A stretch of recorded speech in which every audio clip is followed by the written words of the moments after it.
2023 সালে অ্যানাডোলার দায়িত্ব ছাড়ার পর তাসকিন আহমেদ নাহিদ রানাদের পেস বোলিং কোচ হিসেবে নিউজিল্যান্ডের আন্দ্রে অ্যাডামসকে দায়িত্ব দেয় বিসিবি। তবে বছর দেড়েক কাজ করার পর তার সঙ্গে আর সম্পর্ক টেনে নিতে চাচ্ছে না বোর্ড। এরই মধ্যে নতুন কোচ অনেকটাই চূড়ান্ত করে ফেলেছে বিসিবি। বোর্ডের সূত্র বলছে সেই কোচ হওয়ার দৌড়ে সবচেয়ে এগিয়ে রয়েছেন অস্ট্রেলিয়ান সাবেক পেসার শন টেইট। বিস্তারিত প্রতিবেদনে। 2026 সালের ফেব্রুয়ারি পর্যন্ত নিউজিল্যান্ডের আন্দ্রে অ্যাডামসের সঙ্গে চুক্তি ছিল বাংলাদেশ ক্রিকেট বোর্ডের, কিন্তু অ্যাডামস দায়িত্ব নেয়ার বছর দেড়েকের মধ্যেই তার সঙ্গে সম্পর্কের ইতি টানছে বোর্ড।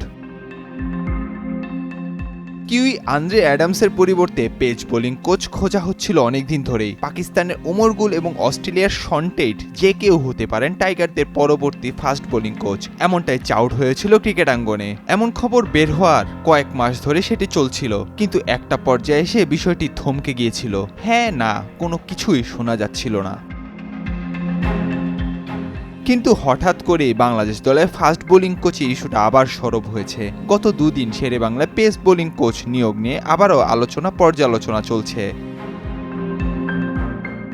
গুঞ্জনের শুরু থেকে পাকিস্তানি সাবেক তারকা পেসার ওমর গুল বোলিং কোচ হওয়ার দৌড়ে এগিয়ে থাকলেও তিনি এখন চলে গিয়েছেন আলোচনার বাইরে। বোর্ডের বিভিন্ন দায়িত্বশীল সূত্র নিশ্চিত করেছেন শন টেইটের সাথে বোর্ডের কথাবার্তা একরকমের চূড়ান্ত। এর সাবেক অজি ফাস্ট বোলার হচ্ছেন তাসকিন, মুস্তাফিজ, হাসান মাহমুদ, নাহিদ রানা ও শরীফুলদের আগামী দিনের কোচ। জানা গেছে ক্রিকেট অপারেশনসের শীর্ষ কর্তাদের সঙ্গে পাকিস্তানের ওমর গুল আর শন টেইট দুজনেই কথা হয়েছিল। তারা তাদের ভবিষ্যৎ পরিকল্পনা সম্বলিত প্রেজেন্টেশনও বোর্ডে জমা দিয়েছিলেন। তবে বোর্ডের কাছে শন টেইটের লক্ষ্য পরিকল্পনা ও কোচিং মেথড সম্বলিত প্রেজেন্টেশনটাই বেশি গ্রহণযোগ্যতা পেয়েছে। এছাড়া একটি নির্ভরযোগ্য সূত্র মারফত জানা গিয়েছে, নতুন পেস বোলিং কোচ নিয়োগে হেড কোচ ফিল সিমন্সের মতামতও গুরুত্ব পেয়েছে বেশ। তারই ফলশ্রুতিতে শন টেইটের বাংলাদেশে পরবর্তী পেস বোলিং কোচ হওয়াটা মোটামুটি নিশ্চিতই বলা চলে। হয়তো এই অস্ট্রেলিয়ানকে অচিরেই দায়িত্ব নিতে দেখা যাবে।